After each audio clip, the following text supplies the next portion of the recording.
देखो बेटा, ये भी बहुत अच्छा सवाल है। जैसा कि मैंने रटा रखा है, आपसे कह रखा था कि ग्रेविटेशनल कांस्टेंट की डायमेंशन निकाल के रख लो, घर में 4 दफे प्रैक्टिस कर लो।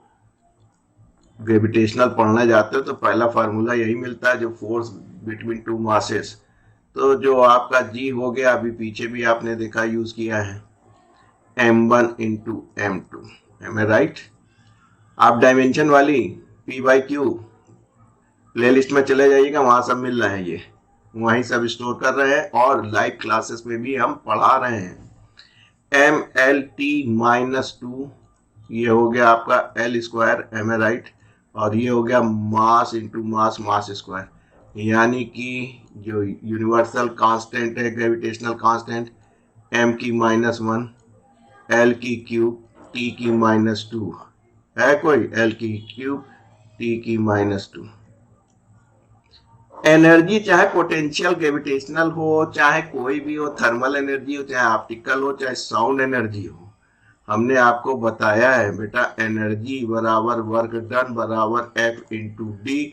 और हमने कहा था कि फोर्स की याद कर लेना, मास इंटू एक्सेलरेशन, डिस्टेंस की L हो गई, तो आपको क्या मिल गया बेटा, mL²T-2। कौनो एनर्जी हो, आपको यही डायमेंशन लिखनी है।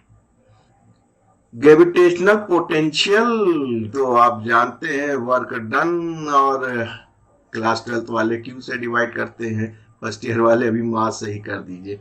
एनर्जी रटा दी थी, हमने कहा बेटा इतना याद कर लेना, F × d। ये हो गया मास, काट लीजिए तो L²T की -2, ये हो गई पोटेंशियल की। आप क्या चाह रहे हो कि हम इंटेंसिटी भी निकालें? निकाल सकते हो। इंटेंसिटी जो होती है वो फोर्स अपॉन मास होती है, समझ रहे हैं? तो आप निकाल सकते हैं फोर्स की, आपको मालूम है मास इंटू एक्सेलरेशन। ये देखिए इंटेंसिटी की भी आ गई। सिंपल था, 2022 में आप डॉक्टर बन जाते हैं।